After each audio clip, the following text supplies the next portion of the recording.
মুরব্বীরা যখন আল্লাহ পাকের সামনে রাতের অন্ধকারে নীরবে নিঃশব্দে চোখের পানি ছেড়ে দিয়ে মালিকের কাছে আর্তনাদ করে,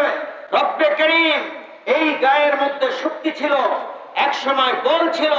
অনেক কিছু করতে পারতাম, আজকে অসহায় হয়ে গেলাম, ইনকাম নাই, ছেলেরা আমার দিকে কেউ খেয়াল রাখে না, আমি একা হয়ে গেছি,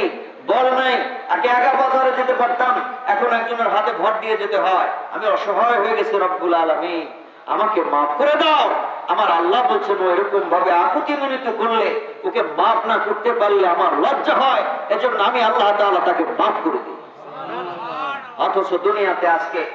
চায়ের দোকানে, বাজারে, আড্ডাখানায়, বিভিন্ন রেস্টুরেন্টে, বিভিন্ন বাজারের অলিতে গলিতে এই মুরব্বীরা যখন বসা থাকে তখন আফসোস হয় যে তারা এখনো বিশ্ব নবীজিকে, আল্লাহকে এখনো তারা চিনতে পারে।